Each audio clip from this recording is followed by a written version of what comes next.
नमस्कार विद्यार्थी मित्रांनो, मी प्राध्यापक संतोष पाटील गायकवाड। आज आपण अर्थशास्त्र विषयामध्ये तुम्हाला 95 मार्काच्या वर बोर्ड परीक्षेमध्ये कसे मार्क मिळवावे त्यासाठी काही महत्त्वाच्या गोष्टी सांगणार आहे। हे जर तुम्ही व्यवस्थितरित्या ऐकून जर ते पूर्ण केलात तर तुम्हाला नक्कीच उद्याचा अर्थशास्त्राचा विषय तुमचा चांगल्या रीतीने मार्क मिळतील, चांगल्या रीतीने त्याला मार्क तुम्ही परीक्षेला सामोरे जाऊ शकता। आपण 2023 मध्ये आलेला पेपर थोडासा बघूया, जेणेकरून त्या पेपरमध्ये अनालिसिस केल्यानंतर त्या पेपरमध्ये काय आलं होतं, कशा पद्धतीने त्याचे उत्तर होते हे जर बघितलं तर या वर्षी आपल्याला काय येऊ शकते आणि त्याचे उत्तर कसे लिहायचे हे जर आपण मग पाहू शकता, करू शकता तयारी। तर बघा, गेल्या वर्षीचा 2023 हा पेपर आहे बोर्ड परीक्षेचा, मार्च 2023। याचे काही उत्तर सांगूया आपण ऑब्जेक्टिव्हचे, आणि त्यानंतर त्याचे पुढचे प्रश्न कसे होते आणि आपल्याला कसे विचारले जातील यावर्षी त्याची माहिती घेऊया। तर बघा, खालील विधाने पूर्ण करा, रिकाम्या जागा आल्या होत्या। सूक्ष्म अर्थशास्त्र हे डॅडॅस नावाने ओळखले जाते, तर त्याचं उत्तर होतं किंमत सिद्धांत। त्यानंतर दुसरं होतं नाणे बाजारातील निधीची कमतरतेचं कारण, त्याचं उत्तर होतं अपुरी बचत ए। त्यानंतर जेव्हा सीमांत उपयोगिता काय होते, ऋण होते, त्यावेळेस एकूण उपयोगिता, त्याचं उत्तर होतं घटते। त्यानंतर होतं कोणत्याही शासनाच्या सार्वजनिक खर्चाची प्रवृत्ती ही काय होत असते, वाढती असते। त्यानंतर हलक्या प्रतीच्या वस्तूच्या बाबतीत उत्पन्न व मागणी यांच्यात कसा संबंध आहे, तर याच्यात व्यस्त संबंध होता, ठीक आहे ना। तर अशा पद्धतीचे उत्तर गेल्या वर्षीच्या परीक्षेमध्ये तुम्हाला आलेले होते। त्यानंतर विसंगत शब्द ओळखा, म्हणजे याच्यामध्ये गटात न बसणारा किंवा वेगळा शब्द ओळखायचा होता। कोणते कोणते वेगळे आहेत, तर यामध्ये सर्व प्राप्ती प्राप्ती प्राप्ती आहे, हे खर्च आहे, तर हे वेगळं उत्तर होतं। त्यानंतर संख्यात्मक पत नियंत्रणाचं साधन कोणतं होतं, तर याच्यामध्ये संख्यात्मक पत नियंत्रणाचे जे साधन होते ते होतं परकीय विनिमय दर, ते गुणात्मक साधन आहे। त्यानंतर सूक्ष्म अर्थशास्त्राची व्याप्ती, त्याचं उत्तर होतं बघा आर्थिक वृद्धी व विकासाचा सिद्धांत, आर्थिक वृद्धी व विकासाचा सिद्धांत। त्यानंतर इथं करेत्तर उत्पन्नामध्ये शुल्क, दंड वसुली, संपत्ती कर, तर हे संपत्ती कर उत्तर त्याचं होतं। त्यानंतर सध्या निर्देशांकाचे प्रकार किती आहेत, तर याच्यामध्ये आपल्याला हे लास्ट इयरचा किंमत निर्देशांक नाही, बाकी हे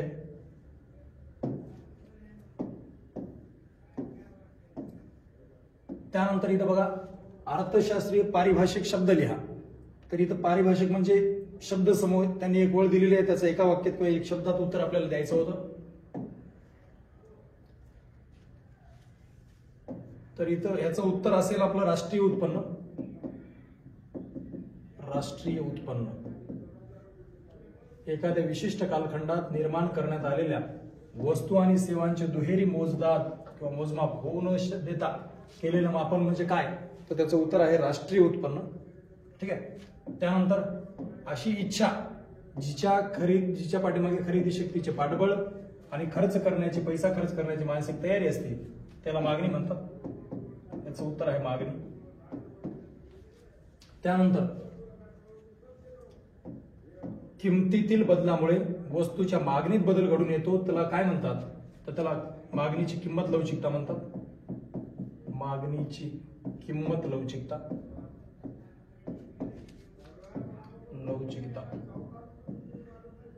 बरोबर आहे ना, कारण किमतीमुळे मागणीत बदल व्हायला आहे, तर किमतीमुळे बदल व्हायला म्हणून किंमत लवचिकता। त्यानंतर प्रत्यक्ष व्यवहारात आढळून येणारा बाजाराचा प्रकार कोणता, तर तुम्हाला माहित आहे सध्याच्या काळात जो बाजार आहे त्याचं नाव आहे मक्तेदारीयुक्त बाजार, मक्तेदारीयुक्त बाजाराचे प्रकार असतात पूर्ण स्पर्धा, मक्तेदारी, मक्तेदारीयुक्त, अल्पाधिकार, याचं उत्तर असेल मक्तेदारीयुक्त। त्यानंतर स्वातीने पावसाळ्यात तिच्या वडिलांसाठी रेनकोट खरेदी केला, पावसाळ्यात आहे ना, याचा अर्थ याचं उत्तर असेल कालोपयोगिता। कशासाठी घेतला, म्हणजे पावसाळ्यात रेनकोट खरेदी केला, पावसाळा जर झाला तर रेनकोटचं काही काम आहे का, नाही, तर ही उपयोगिता कशी आहे, ती काल उपयोगिता आहे, त्या काळापुरती, ठीक आहे। तर असे हे गेल्या वर्षीचे परीक्षेत आलेले ऑब्जेक्टिव्ह आहेत। त्यानंतर बघा प्रश्न पहिला ड, याच्यामध्ये तर्कविधान सांगायचे होते. पहिले इथे तर्कविधान काय दिले बघा, अ मध्ये फर्स्ट, पूर्ण स्पर्धेच्या बाजारात वस्तूची किंमत आणि मागणी आणि पुरवठ्याच्या समतोलातून ठरते. म्हणजे याच्यात वस्तूची जी किंमत आहे ती मागणी व पुरवठ्याच्या समतोलातून ठरते म्हणे, बरोबर आहे. तर ते वाक्य बरोबर आहे. किंमत ही कशावरून ठरते, तिथं मागणी व पुरवठ्यावरून ठरते. त्याच्यानंतर ब काय म्हणते, असंख्य ग्राहक आणि असंख्य विक्रेते असल्याने कोणतेही एक व्यक्ती किमतीवर प्रभाव टाकू शकत नाही. तर हे देखील बरोबर आहे. तर याचं उत्तर आहे क. दोन्ही विधाने काय सत्य आहेत. आणि ब हे विधान अचे काय योग्य स्पष्टीकरण देखील आहे. याचं उत्तर होतं ब. त्यानंतर 2 नंबरचं, एका वस्तूच्या किमतीतील बदल हा अन्य वस्तूच्या मागणीत बदल घडवितो. तुम्हाला माहिती आहे एखाद्या वस्तूची किंमत वाढल्यावर त्याची पर्यायी वस्तूत मागणीत बदल होतो. चहाची जर किंमत वाढली तर त्याला कॉफीची मागणी लोक करतील. तर एखाद्या वस्तूच्या किमतीत बदल झाल्यामुळे दुसऱ्या वस्तूच्या मागणीत बदल होतो, हे बरोबर आहे. ठीक आहे ना. त्याच्यानंतर उपभोक्त्याच्या उत्पन्नातील बदल हा वस्तूच्या मागणीत बदल घडवितो. म्हणजे उत्पन्नामुळे मागणीत बदल होतो, हे पण बरोबर आहे. पण हे जे बरोबर आहे, हे दोघेही बरोबर आहेत, परंतु हे जे उदाहरण आहे हे ब ह्या अचं स्पष्टीकरण आहे का, नाही. कारण इथं किमतीविषयी बोललंय, इथं उत्पन्नाविषयी बोललंय. तर हे पण बरोबर आहे, हे पण बरोबर आहे, परंतु ब हे विधान त्या अचं काय नाही, स्पष्टीकरण नाही. मग असं उत्तर बघा की ज्यांनी दोन्ही बरोबर आहेत पण एकमेकाचं ते स्पष्टीकरण नाही. तर इथं बघा हे उत्तर आहे त्याचं. दोन्ही विधाने सत्य आहेत, दोन्ही पण बरोबर आहेत, परंतु ब हे जे आहे ना, हे ब हे अचे काय नाही, योग्य स्पष्टीकरण नाही. तर याचं उत्तर असेल ड. त्यानंतर 3 नंबर मध्ये काय दिले बघा,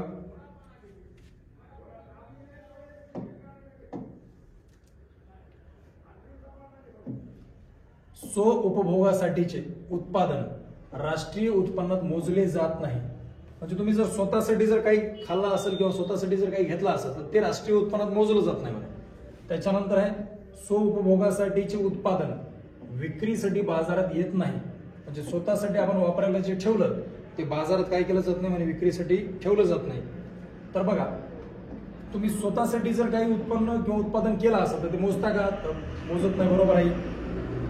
त्यानंतर ते राष्ट्रीय उत्पन्नात मोजत नाही, मोजत नाही तर ते विक्रीसाठी बाजारात काय होत नाही, येत नाही, हे पण बरोबर आहे.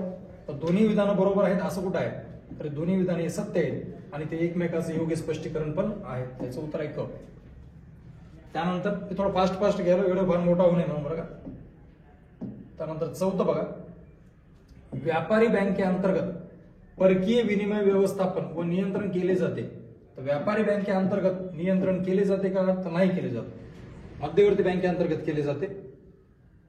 ठीक आहे, म्हणजे हे असत्य आहे पहिली गोष्ट. त्यानंतर भारतीय रिझर्व्ह बँकेला, ही जी रिझर्व्ह बँक आहे हे बँकेला अधिकृत विनिमय दर कायम ठेवणे व त्याची स्थिरता टिकवावी लागते, हे बरोबर आहे. रिझर्व्ह बँकेला दर हा ठेवण्याचा काय असतो, अधिकार असतो, कायम ठेवू शकते ती. तर हे बरोबर आहे, हे चूक आहे. असं कुठं उत्तर आहे बघा बरं, असत्य, हे जे अ आहे हे चूक आहे असं म्हणणार. तर या ठिकाणी दिसते अ हे जे आहे ना ते असत्य आहे, त्याचं उत्तर हे असेल. कारण बाकी सगळ्यामध्ये असत्य आहे, हे सत्य आहे, सत्य सांगितले, तर हे चूक आहे, परंतु हे उत्तर काय ब हे वाला बरोबर आहे. ठीक आहे.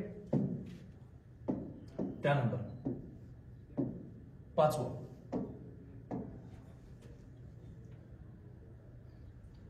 काय दिले बघा, पुरवठा ही सापेक्ष संकल्पना आहे. कशी संकल्पना आहे, सापेक्ष. हे बरोबर आहे. पुरवठा हा कसा आहे, सापेक्ष, बदलू शकतो ना. समजा आज आपण बाजारामध्ये 10 वस्तू विकायला आणल्यात, उद्या 20 विकायला आणू शकता, म्हणून हे कसं आहे, सापेक्ष आहे, चेंज होऊ शकते त्याच्यात. त्याच्यानंतर पुरवठा नेहमी किंमत, वेळ, नगदसंख्या या संदर्भात स्पष्ट केला जातो. तर बरोबर आहे. पुरवठा वस्तूची किंमत किती आहे त्यावेळेस, ती वेळ कोणता आहे, या सगळ्या गोष्टीवर असतो. ते दोन्ही बरोबर आहेत. तर त्याचं उत्तर हे असं क वालं.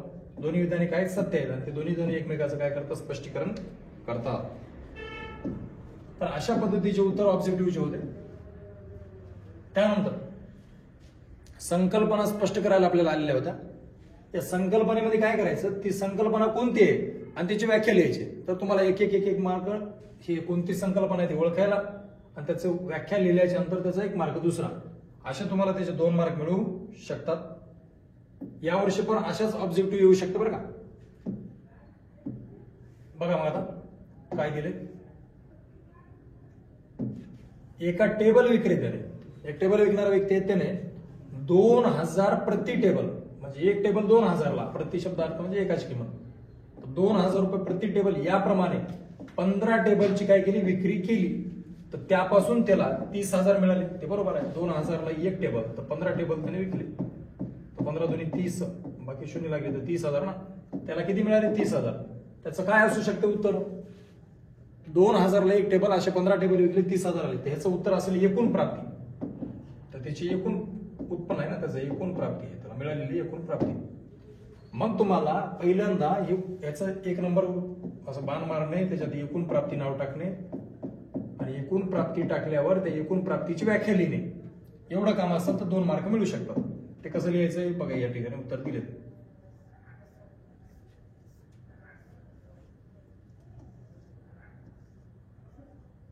ही एकूण प्राप्ती, तिची व्याख्या लिहायची. वस्तूच्या विक्रीनंतर उद्योग संस्थेला मिळणारी एकूण रक्कम म्हणजे एकूण प्राप्ती होय. आणि त्या व्यक्तीने किती टेबल विकले, 2000. तर 2000 गुणिले 15 ला एक, तर इथं 2000, इथं 200 आहेत, परंतु 2000 गुणिले 15 ला एक, तर इथं 30,000 असं आपण काढून दाखवायचं. तर तुम्हाला किती मार्क मिळतील, 2. एक एकूण प्राप्ती नाव सांगायला आणि एक त्याची व्याख्या लिहायला. व्याख्या लिहून बस केलं तरी चालेल, एक किंमत काढून दाखवली नसेल तरी काही अडचण नाही. ठीक आहे. त्यानंतर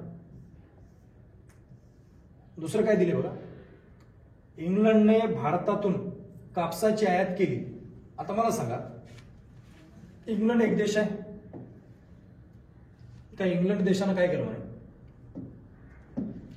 इंग्लंडने भारतातून, हे इंग्लंड आहे, हे भारत आहे, तर इंग्लंडने कुठून, भारतातून कापसाची काय केली, आयात केली. त्यापासून कपडे बनवले. आता आयात केली म्हणजे बघा, लक्षात द्या, आयात व्यापार झाला, आयात, त्याच्यापासून कपडे बनवले त्यानं, आणि कपडे बनवून ते मलेशियात विकले. विकले म्हणजे मलेशिया समजा, इकडे विकले म्हणजे निर्यात केली.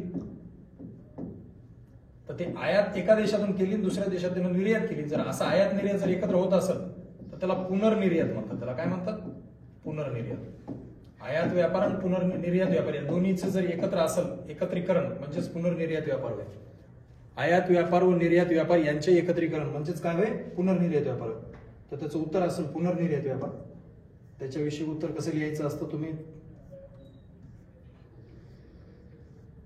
या ठिकाणी दिले. पुनर्निर्यात व्यापार, वस्तूची आयात एका देशातून करून त्यावर काहीतरी प्रक्रिया करून ती पुन्हा जर दुसऱ्या देशात तुम्ही त्याची निर्यात केली तर त्याला पुनर्निर्यात व्यापार असे म्हणतात. तर हे एक पुनर्निर्यात मार्ग सांगायला आणि एक त्याची व्याख्या द्यायला, असे किती मार्क, 2. हे बाकी तुम्ही त्याच्यात जपानकडून रेडिओ घेतला किंवा धुलाई यंत्र घेतलं हे दाखवण्यापेक्षा आपल्याला तिथे जे सांगितले ते तू उदाहरण म्हणून लिहू शकता बरं का. आपल्या उत्पन्नातून, कोणा, अशोकने आपल्या उत्पन्नातून उत्पन्न व संपत्ती कर भरला. म्हणजे अशोकने त्याच्या उत्पन्नातून जर कर भरला असेल तर ते प्रत्यक्ष कर असेल, प्रत्यक्ष कर. आता प्रत्यक्ष कराची तुम्हाला व्याख्या लिहावी लागेल, बरोबर आहे ना. मग त्या प्रत्यक्ष कराविषयी एक तर मार्ग तुम्हाला ते प्रत्यक्ष करा हे सांगायला, आणि दुसरा मार्ग त्याची तुम्हाला काय लिहिण्यासाठी, व्याख्या लिहिण्यासाठी. जसं मग पुनर्निर्यातचं लिहिलं तसं हे प्रत्यक्ष कराविषयी मग याची व्याख्या लिहिणे. हा करदात्याचा उत्पन्न आणि संपत्तीवर दिला जाणारा कर आहे, त्याला प्रत्यक्ष कर असे म्हणतात. आणि हा प्रत्यक्ष कर कसं उत्पन्नावर व संपत्तीवर आकारला जातो. तर एक मार्ग तुम्हाला प्रत्यक्ष कर ही नाव सांगायला, दुसरा मार्ग त्याची व्याख्या लिहायला. संकल्पना एकदम सोप्या असतात, तुम्ही फक्त ती संकल्पना ओळखणे आणि त्याचं उत्तर लिहिणे. जर संकल्पना ओळखण्यातच चुकली तर तुमचं ते 2 मार्क गेले बरं का. कोणतेही 3 लिहायचे असतात. आपण एखादी एक एक्स्ट्रा लिहून यायचं, 4ला 4 लिहिले किंवा 5ला 5 लिहिले तरी चालेल. जर एखादी संकल्पना ओळखण्यात चुकली आपल्याकडून तर तिला सपोर्ट म्हणून दुसरी एखादी राहावी, जेणेकरून एखादी चुकली तर दुसरी राहावी. त्यानंतर बघा, राजूचे वडील, कोणाचे वडील, राजूचे वडील. तुम्हाला एवढं माहित राहावं, 2 बाजार असतात. एकाचं नाव असते नाणे बाजार, ठीक आहे ना, दुसऱ्याचं नाव असते भांडवल बाजार. हे माहित राहिलं पाहिजे, उद्या बी येऊ शकेल हे. नाणे बाजार फरक स्पष्ट करामध्ये बी येतं बरं काय, आणि भांडवल बाजार. तर कसं लिहायचं, हे जे नाणे बाजार आहे ना, यामध्ये अल्प मुदतीचे कर्ज देतात, अल्प मुदतीचे.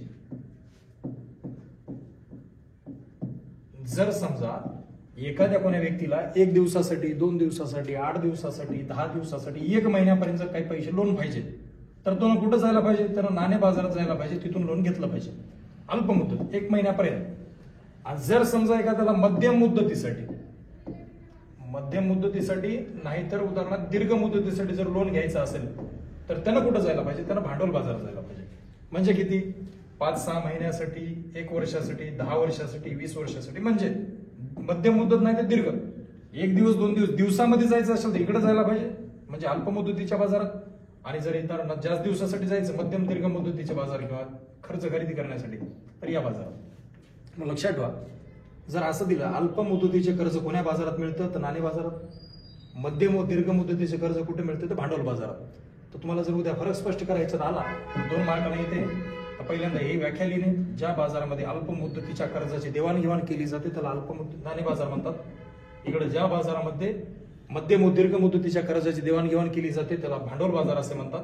यामध्ये लिहायचं, यामधल्या कर्जाची मुदत ही 1 दिवस, 2 दिवस, 10 दिवस, 1 महिन्यापर्यंत असू शकते, तिकडं महिन्या किंवा वर्षामध्ये असू शकते, असं लिहू शकता तुम्ही. तर इथं काय विचारलं होतं बघा, राजूचे, ज्याच्यावर महत्वाचा शब्द तिथं जायचं, राजूचे वडील त्यांचे पैसे देशातील आणि देशाबाहेरील एकत्रित समभाग आणि कर्ज अशा 2 दीर्घ मुदत, इथं दीर्घ मुदत शब्द आला, दीर्घ मुदत निधीच्या बाजारपेठेत काय करतात, गुंतवितात. मग बाजार 2च आहेत म्हणलं मी, नाणे बाजार आणि भांडवल बाजार. त्यांनी दीर्घ मुदतीसाठी गुंतवितात म्हणलं तर ह्या बाजारात गेले असतील, ते त्याचं उत्तर असेल भांडवल बाजार. तो म्हणशाल सर इथं गुंतवितात म्हणलंय, तुम्ही तर म्हणायला घ्यायचं. काही जण तिथं द्यायला जातात, काही जण घ्यायला जातात. देणारे दीर्घ मुदतीचं देऊन येतात आणि घेणारे बी दीर्घ मुदतीच घेऊन येतात. म्हणून तिथं ते गुंतवायसाठी गेले असतील तरी काही अडचण नाही, आणि तिथून त्यांनी दीर्घ मुदतीचं आणले असेल तरी अडचण नाही, उत्तर भांडवल बाजाराचं राहील. ठीक आहे. जर अल्प मुदतीचं म्हणलं असतं तर हे नाणे बाजार उत्तर होतं. तर तुम्हाला भांडवल बाजाराची व्याख्या लिहिता असते याच्यामध्ये. 1 मार्क तुम्हाला भांडवल बाजार सांगायला आणि दुसरं मार्क त्याची ज्या बाजारामध्ये मध्यम व दीर्घ मुदतीच्या कर्जाची देवाणघेवाण केली जाते त्याला भांडवल बाजार असे म्हणतात. तर अशी संकल्पना तुम्ही स्पष्ट करू शकता. उद्या जर फरक स्पष्ट करामध्ये जर आलं तरी तुम्ही लिहू शकता बरं का.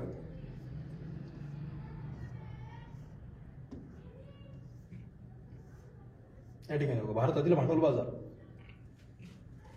इथं सांगितलं दीर्घ मुदतीच्या कर्जाची काय केली जाते, यामध्ये देवाणघेवाण केली जाते, त्याला भांडवल बाजार म्हणतात. तर इथं कोण कोण कर्ज द्यायला येते, घ्यायला येते, तर बँका येतात, विमा कंपन्या येतात, वित्तीय संस्था येतात, बचत करते येतात. हे सगळे लोक एकतर आपले पैसे तिथे द्यायला येतील नाही तिथून घ्यायला येतील, ते एवढे जण येऊ शकतात. तर तुम्ही त्याची व्याख्या लिहिणे आणि कोण कोण तिथे येऊ शकते एवढे सांगत असताना सोपं आहे. बँका, विमा कंपन्या, बचत संस्था, वित्तीय संस्था इत्यादी. ठीक आहे. त्यानंतर बघा, कोणत्या 3 लिहायच्या होत्या, आपल्या 4 सांगणं झाल्या.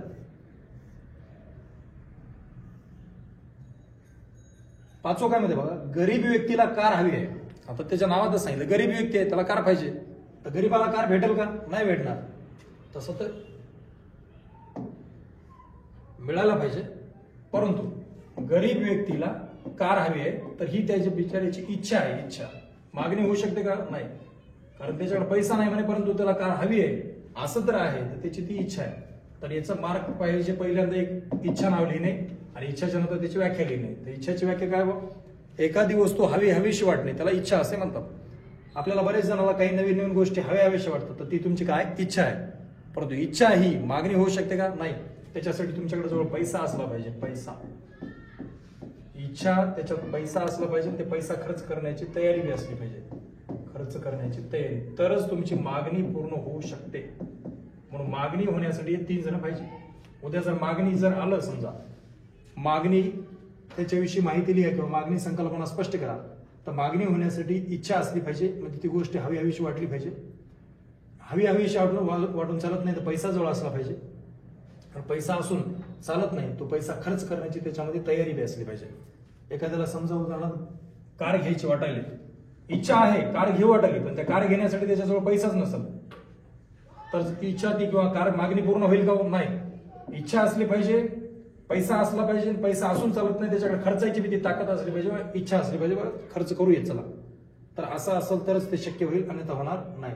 त्यामुळे याचं उत्तर असेल इच्छा, आणि ती इच्छेची व्याख्या लिहायची. एखादी वस्तू काय होणे, हवीशी वाटणे. तर अशा पद्धतीने संकल्पना होत्या. त्यानंतर लक्षात ठेवा, आपल्याला काय येतात, फरक स्पष्ट करायचा. 20 मार्काचं ऑब्जेक्टिव्ह झालं, त्याच्यानंतर त्या 6 मार्काच्या काय झाल्या, संकल्पना 26 झाले. पुन्हा 3 फरक आपल्याला करायला सांगितले. 1-2 मार्काला तर 6 मार्काचे, ते 6 मार्काचे फरक घेतात. आता फरकामध्ये तुम्ही एकदम इझिली यायचे, अशा पद्धतीचं बनवायचं. आता जर समजा इतर एकक लवचिक मागणी विचारलं, त्याच्यात लिहायचं एकक लवचिक मागणी, इकडे लिहायचं जास्त लवचिक मागणी, इथे लिहायचं मुद्दे. नंबर 1 टाकणे, इथं नाव टाकायचं व्याख्या. पहिले यायचं एकक लवचिकची व्याख्या लिहायची, इकडे जास्त लवचिकची व्याख्या लिहायची. नंबर 2 एखादं तुम्हाला आठवत उदाहरण आठवलं, उदाहरण इतर काय मुद्दा असेल तर इतर मुद्दा काय टाकणे, लिहिणे. आता याचा एकक लवचिक मागणी, हे एकक लवचिक मागणीचं उत्तर 1 येते, त्यामुळे लिहायचं एकक लवचिक मागणीची उत्तर 1 येते. इकडे जास्त लवचिक मागणी, तिथं लिहायचं जास्त लवचिक मागणीची उत्तर 1 पेक्षा जास्त येते. याची व्याख्या लिहायची. वस्तूच्या किमतीत जेवढा बदल झाला, किमतीत तेवढाच बदल मागणीत होणे म्हणजे काय, एकक लवचिक मागणी. म्हणजे एखाद्या वस्तूच्या किमतीत 50% बदल झाला तर त्याच्या मागणीत बी 50%च बदल होतो. मागणीतला बदल किमतीतला बदल असा घेतला आपण. तर एखाद्या वस्तूच्या मागणीत जेवढा बदल झाला तेवढा किमतीत बदल झाला तर त्याला एकक लवचिक मागणी म्हणतात. मग हे 50-50 भागलं तर उत्तर 1 येते, म्हणून त्याचं उत्तर 1 येते, एकक लवचिक. इथं काय जास्त लवचिक मागणी, जर एखाद्या वस्तूच्या किमतीत जेवढा बदल झाला, किमतीत त्यापेक्षा जास्त बदल मागणीत होतो, त्यापेक्षा जास्त बदल कशात होतो, मागणीत, त्याला जास्त लवचिक म्हणतात. एखाद्या वस्तूच्या किमतीत समजा 50% बदल झाला, त्याच्यामुळे मागणी 100% बदल झाला. आता काय करणार तुम्ही, 100 भागिले 50, 50 1 50 50 2 100, 2 उत्तर आले, मग ती जास्त लवचिक मागणी. कळालं? तर एखाद्या वस्तूच्या किमतीत जेवढा बदल झाला तेवढा त्याच्या मागणीत बदल होतो, त्याला एकक लवचिक मागणी म्हणतात. आणि एखाद्या वस्तूच्या किमतीत जेवढा बदल होतो त्यापेक्षा जास्त बदल मागणीत होतो, त्याला जास्त लवचिक मागणी म्हणतात. याचे उत्तर 1 येते, त्याचे उत्तर 1 पेक्षा कशा येते, जास्त येते. संपलं. 2 मार्काला 2च पॉईंट लिहायचे, जास्त काही लिहायचं नाही, एक्स्ट्रा वेळ घालतच बसायचं नाही. 4-4 कारण फरक लिहित बसता तुम्ही, त्याच्यासाठी वेळ जातो. ठीक आहे, खाली उत्तर आहेत त्याचे, परंतु तुम्हाला असं तोंडी सांगितलं तरी चालेल. त्यानंतर राष्ट्रीय उत्पन्न, राष्ट्रीय उत्पन्न पद्धतीची, मापन पद्धतीची, उत्पादन पद्धत सांगा. म्हणजे राष्ट्रीय उत्पन्न मापनाची उत्पादन पद्धत आणि उत्पन्न पद्धत या दोघांचा फरक विचारला होता. त्यानंतर मागणी ठेवी आणि मुदत ठेवी यांचं सांगायचं. सोपे आहेत. हे काय, ज्या आता ठेवी, मला सांगा ही बँक आहे, बँक तुमच्याकडून 2 प्रकारची ठेवी घेते. एक देते मागणी ठेवी घेते आणि एक घेते मुदत ठेवी.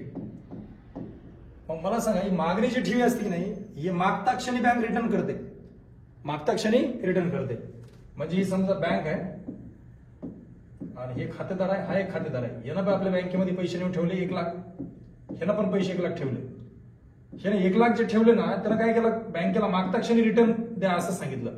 तर बँकेने याला काय केलं, मागता क्षणी ज्या दिवशी ती पैसे वापस दिले, तर ही ठेवी कोणती असेल, मागणी ठेवी. बरोबर आहे, कारण या ठेवीला वेळ काही नाही, फिक्स नाही, निश्चित नाही. म्हणून ज्या ठेवीची वेळ हा निश्चित नसतो त्याला मागणी ठेवी म्हणतात. याचा वेळ निश्चित असतो. यानं जर पैसे ठेवले तर 5 वर्षासाठी ठेवले, 5 वर्ष. मग जोपर्यंत 5 वर्ष होणार नाही तोपर्यंत त्याला पैसेच मिळणार नाही, तर त्याला मुदत आहे ना, त्याला मुदत ठेवी म्हणायचं. म्हणून ज्या ठेवीची मुदत निश्चित असते किंवा ठरलेली असते त्याला मुदत ठेवी म्हणतात. जी ठेवी मागता क्षणी मिळते किंवा त्याला मुदत नसते त्याला मागणी ठेवी असे म्हणतात.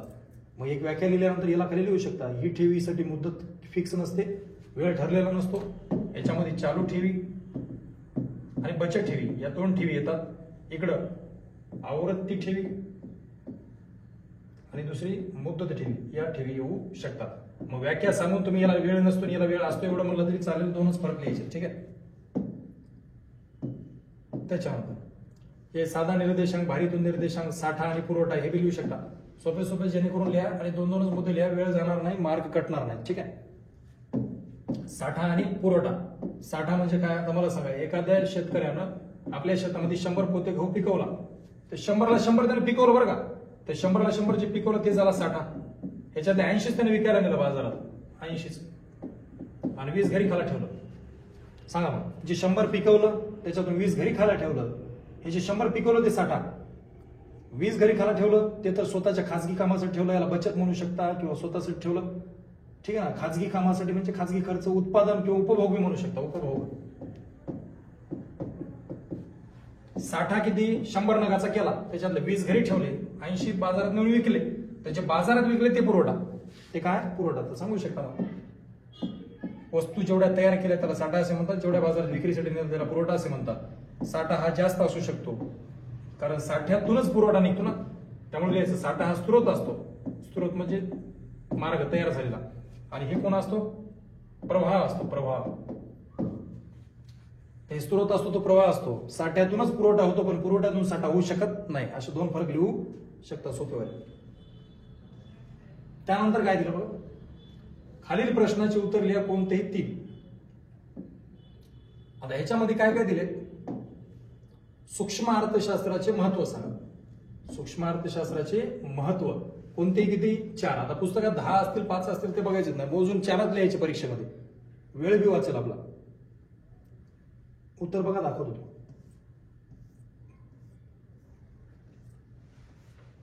सूक्ष्म अर्थशास्त्राचे वैशिष्ट्य ते मी किती विचारले? 4. तर 4च लिहायचे. सूक्ष्म अर्थशास्त्राची व्याख्या लिहायची आधी. लहानातील लहान घटकांचा अभ्यास करणारं शास्त्र म्हणजे सूक्ष्म अर्थशास्त्र.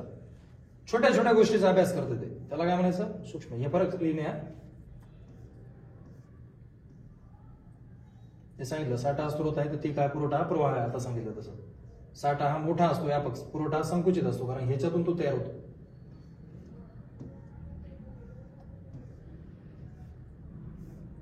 हे बघा, सूक्ष्म अर्थशास्त्राचे महत्व किती लिहायला सांगितले? 4. फक्त सूक्ष्म अर्थशास्त्राची व्याख्या लिहा किंवा त्याची व्याख्या बी गरज नाही, कारण तुम्हाला डायरेक्ट विचारलं सूक्ष्म अर्थशास्त्राचे महत्व सांगा. पण इथे लिहायचे लहानातील लहान घटकांचा अभ्यास करणारं शास्त्र म्हणजे सूक्ष्म अर्थशास्त्र होय. आणि त्याचे 4 वैशिष्ट्य: किंमत निर्धारण, मुक्त बाजार अर्थव्यवस्था, विदेशी व्यापार, आर्थिक प्रारूपांची निर्मिती. आता भरपूर आहेत, त्याच्यातले कोणतेही 4 सोपेवाले उचलू शकता आणि ते 4 जणांचं स्पष्टीकरण करायचं. आता काम काय करायचं माहिती का? या धड्यात सूक्ष्म अर्थशास्त्राचे, स्थूल अर्थशास्त्राचे महत्व आणि वैशिष्ट्य आहेत. या धड्यामध्ये चॅप्टर नंबर 1. आता तुम्ही तयारीला जर बसला ते सूक्ष्म अर्थशास्त्र, स्थूल अर्थशास्त्र हे तुमचं प्रकरण नंबर 1. या धड्यात 2 जण आहेत, एकाच नाव सूक्ष्म, एकाच नाव स्थूल. तर ह्याचे वैशिष्ट्य, ह्याचे वैशिष्ट्य, ह्याचे महत्व, ह्याचे महत्व एवढं आहे ना. तर काम काय करायचं? ह्याचे 4 मुद्दे, ह्याचे 4 मुद्दे असे काढा की जेणेकरून हे 4 मुद्दे इकडे लागू पडतील, यालाही लागू पडतील. आता याचे कमीत कमी पुस्तकामध्ये 7-8 आहेत, याचे बी 7-8 आहेत. तर बघा ह्याच्यातले कॉमन कोणते आहेत? 4 मुद्दे बघा, ते बाजूला काढा. म्हणजे सूक्ष्म अर्थशास्त्राचे वैशिष्ट्य विचार ते 4 लिहिता येतील, स्थूलचे महत्व ते 4 लिहिता येतील. महत्व, सूक्ष्मचे महत्व कोणते? 4 बाजूला काढा, स्थूलचे महत्व कोणते? 4 बाजूला काढा. असं करा जेणेकरून सूक्ष्म स्थूलचे मुद्दे किती व्हायलेत? 8. याचे किती व्हायलेत? 8. 8 दोन्ही 16 करण्यापेक्षा जेणेकरून असे काही मुद्दे असतात कॉमन वाले की ते तुम्ही इकडे वापरू शकता, तिकडे वापरू शकता. 8च मुद्दे केले तर प्रकरण पहिलं खतम. अशा पद्धतीने तयारी करू शकता, तरच तुम्ही आजच्या वेळेमध्ये, तुम्हाला अजून पुढे सांगणार आहे मी कसं कसं करायचं ते. फक्त आधी मागचा एकदा पेपर बघून घेऊ होता फास्टमध्ये, त्याच्यासाठीच गेलो की जेणेकरून पुढचं कसं करायचं ते सांगण्यासाठी. त्यानंतर बघा कोणता प्रश्न आला? सूक्ष्म अर्थशास्त्राचे वैशिष्ट्य झाले की झाले कोणते बी? 4.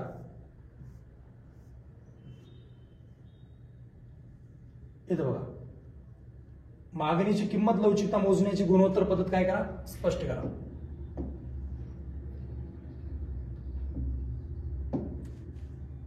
मागणीची किंमत लवचिकता मोजण्याची गुणोत्तर पद्धत काय करा? स्पष्ट करा. त्या गुणोत्तर पद्धतीमध्ये लिहिता येईल तुम्हाला की गुणोत्तर पद्धतीची मार्शल यांनी मांडणी केली किंवा मार्शल यांनी ही पद्धत सांगितली. यामध्ये ते आता सांगितलं तसं 1 पेक्षा उत्तर किती येते बघणे, कमी लवचिक आहे का जास्त लवचिक. 1 पेक्षा जर उत्तर कमी आले 1 पेक्षा तर कमी लवचिक, 1 उत्तर आले तर एकक लवचिक, आणि 1 पेक्षा जास्त आले तर जास्त लवचिक. बरं ना. जर गुणोत्तर पद्धतीमध्ये किंवा शेकडेवारी पद्धतीमध्ये जर उत्तर जर 1 येत असेल म्हणजेच काय? किमतीत जेवढा बदल झाला तेवढाच बदल मागणीत झाला तर एकक लवचिक. किमतीत जेवढा बदल झाला त्यापेक्षा जास्त बदल जर मागणीत झाला, किमतीत 1चा बदल झाला, मागणीत बी 1चा बदल झाला, एकक लवचिक. किमतीत 1चा बदल झाला, मागणीत 2चा बदल झाला, जास्त लवचिक. किमतीत 1चा बदल झाला, मागणीत अर्धा फक्त बदल झाला, अर्धा, तर 1 पेक्षा कमी बदल आहे तर कमी लवचिक. तर याच्यामध्ये सांगू शकता 3 ते माहिती. राष्ट्रीय उत्पन्नाचे कोणती 4 वैशिष्ट्य सांगा? तर राष्ट्रीय उत्पन्नाचे वैशिष्ट्य घेऊ शकता 4. कोणती 4 मध्ये बाजूला काढा. दुहेरी मोजमाप केले जात नाही, बरोबर ना. या गोष्टी अशा आहेत त्याच्यात. पुन्हा भारतातील नाणे बाजाराच्या कोणत्याही 4 समस्या सांगा? तर नाणे बाजार मी आता सांगितला, अल्पमुदतीचे कर्ज, तर त्याच्या समस्या सांगायच्या, पॉईंट बघायचे 4. ह्या बी धड्या आहेत बघा. नाणे बाजार आणि भांडवल बाजार दोघंच आहेत. नाणे बाजार, भांडवल बाजार. तर ह्याचे वैशिष्ट्य, ह्याचे वैशिष्ट्य, ह्याच्या समस्या, ह्याच्या समस्या, एवढंच आहे. तर असे कॉमन बाजूला मुद्दे काढा. 4 नाणे बाजाराची वैशिष्ट्य, 4 समस्या काढा. ह्याचे बी 4 वैशिष्ट्य, 4 समस्या काढा. 8 मुद्दे राहिलेत ना. तर कॉमन किती आहेत बघा त्याच्यात. कॉमन राहतात हा. ते कॉमन घेऊन तुम्ही आपलं काम करू शकता. त्यानंतर घटत्या सीमांत उपयोगितेचा सिद्धांत, त्याचे कोणते 4 अपवाद सांगा. अपवाद तर सिद्धांत माहिती आहे. इतर परिस्थिती स्थिर असताना जसं जसं वस्तूच्या संख्यात वाढ होत जाते ना, तसतस त्याच्यापासून मिळणारी उपयोगिता काय होत जाते, घटत जाते. त्यानंतर बघा, सहमत आहात की नाही हे सांगणे, हे महत्वाचं आहे. जर याच्यामध्ये तुम्ही सहमत असून जर नाही म्हणल्या तर तुमचे 4 ला 4 मार्क गेले. बघायचे का ते, पुरवठ्याच्या नियमाला कोणतेही अपवाद नाहीत. आता ते म्हणते सिद्धांताला कोणताही काय नाही, अपवाद नाही. तर त्याचं म्हणणं चुकीचं आहे. चुकीचं आहे म्हणजे तुम्ही मग सहमत आहात का, नाही. तर तुम्ही ते लिहिलं पाहिजे, वरील विधानाशी सहमत नाही, सहमत नाही. हे लिहून त्याच्याविषयी जर सकारणे लिहिले, कारण लिहिले, का नाही बाबा तर पुरवठ्याला सिद्धांत आहेत, मग कोणते कोणते आहेत त्याचे नाव लिहायचे. हे सिद्धांत आहे, हा अपवाद आहे. इथं काय म्हणते, पुरवठ्याच्या सिद्धांत अपवाद नाही, आहेत ना अपवाद. तर जे जे आहेत त्यांचे नावं सांगणे, सिद्धांताची माहिती लिहिणे, आणि माहिती लिहून कोणते कोणते अपवाद आहेत ते सांगायचं.